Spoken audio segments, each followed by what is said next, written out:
Os intelectuais e a ética. Hoje em dia todos falam de ética, o que não significa que alguém saiba do que se trata. Circulam, a respeito, inumeráveis equívocos, alguns propositadamente criados e nutridos, outros brotados espontaneamente da ignorância e da presunção.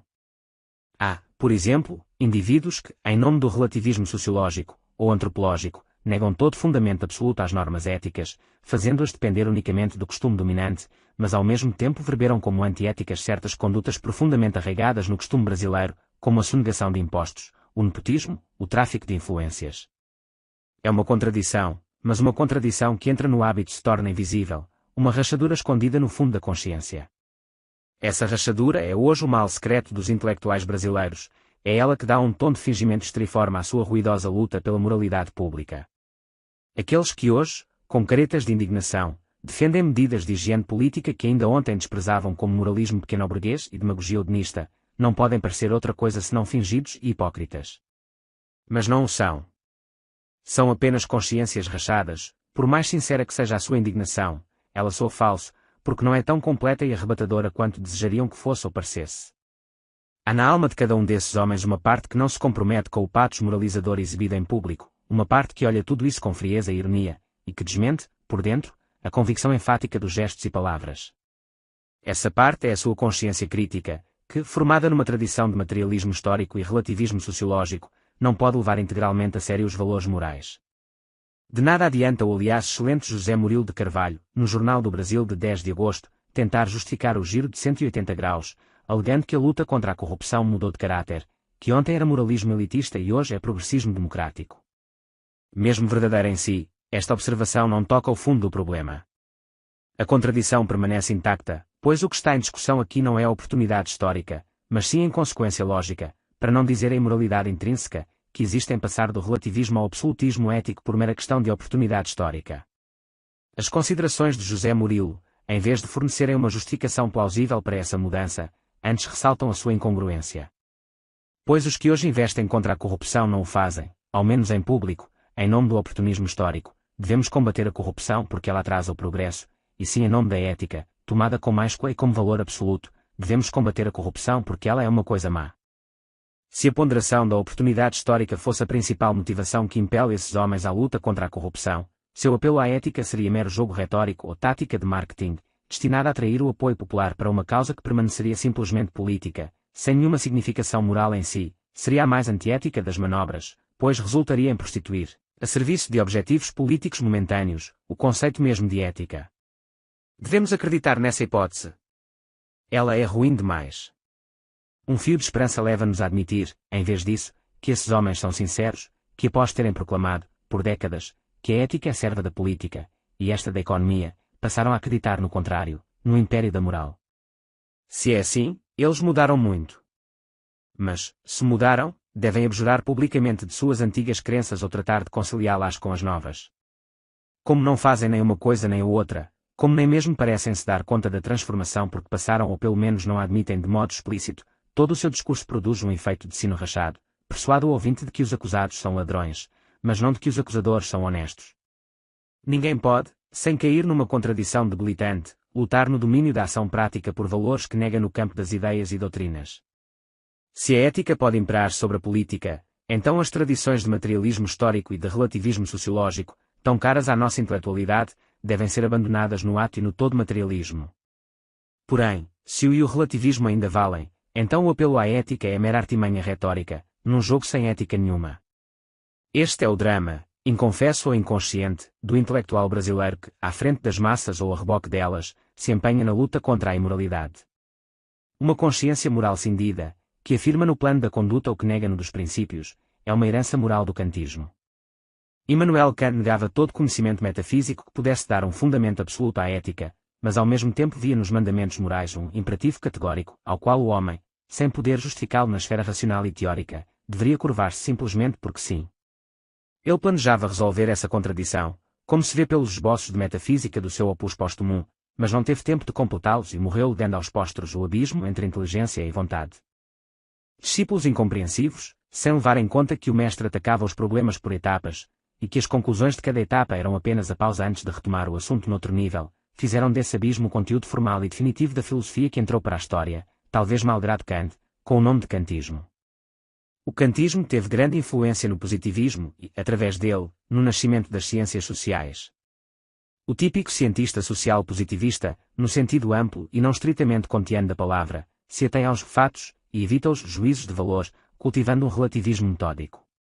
Descreve a estrutura e o funcionamento da sociedade tal como realmente os encontra, sem opinar sobre o que a sociedade deveria tornar-se ou fazer.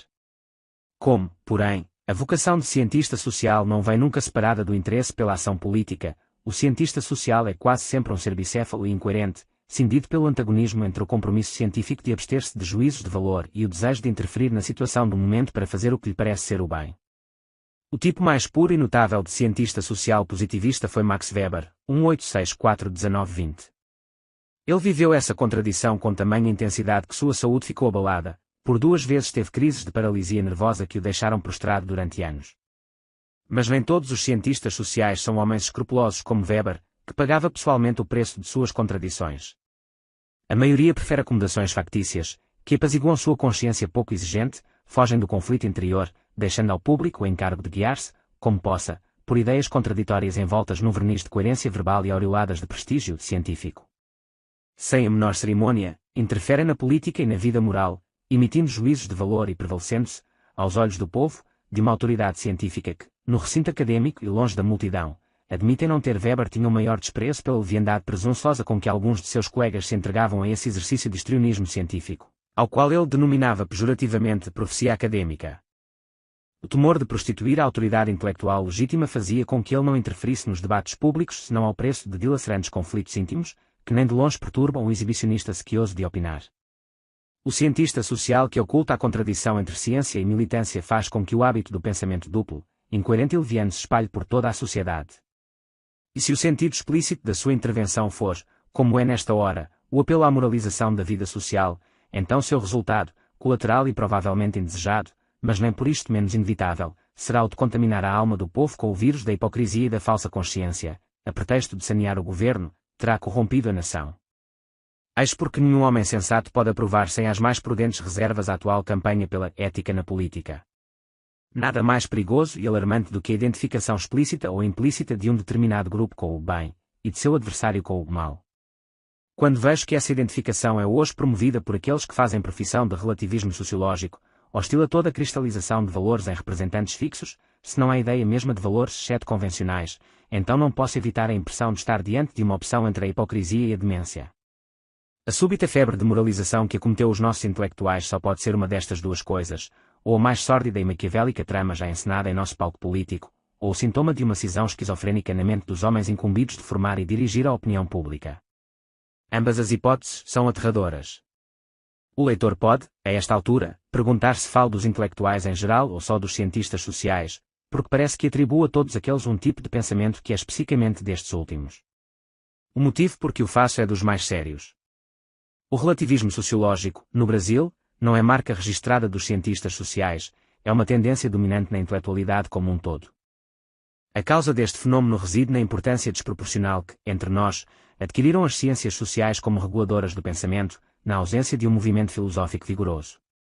No mundo, o sociologismo positivista surgiu como uma reação contra o pensamento metafísico, dominante por 20 séculos. No Brasil, as correntes metafísicas jamais chegaram a penetrar além da superfície. O platonismo, o racionalismo clássico de Descartes e Leibniz, o idealismo alemão, a ontologia fenomenológica de Hartmann, isto para não falar da metafísica tradicional hindu ou chinesa, permaneceram para nós uma referência exótica, muito distante das preocupações reais da intelectualidade, a cuja demanda de explicações as ciências sociais pareciam fornecer uma resposta mais prática e ao alcance da mão. Daí que o sociologismo, positivista e depois marxista, tenha se tornado o molde e cadinho onde se formaram as ideias e inclinações dominantes da nossa intelectualidade. Se somarmos a isso, por um lado, a urgência obsedante com que as questões sociais nos solicitam pelo menos desde há um século, e, por outro, a herança lusitana de uma autêntica vocação para os estudos históricos, compreenderemos facilmente as raízes do fenómeno que pode, sem exagero, denominar-se sociologismo da cultura brasileira. Ele é, num de seus aspectos, uma tendência crónica dos intelectuais para ater-se aos aspectos históricos sociais, econômicos ou políticos das questões, evitando um exame mais profundo de seus fundamentos gnoseológicos, ontológicos, etc. Noutro aspecto, é o predomínio esmagador dos temas sociais na nossa produção cultural. Daí provém que as contradições internas da ciência social vazem para fora do grêmio dos sociólogos, economistas, etc., para contaminar a intelectualidade inteira, na verdade, toda a opinião pública. Mas, ao ingressarem no patrimônio da classe letrada em geral, certos hábitos próprios de cientista social, o relativismo sociológico, a abstenção de juízos de valor, o preceito marxista de raciocinar sempre desde a base económica, etc., perdem mesmo o caráter de meros preceitos metodológicos que ainda podiam ter nas mãos de cientistas sociais profissionais, para tornar-se crenças dogmáticas sobre a natureza da realidade.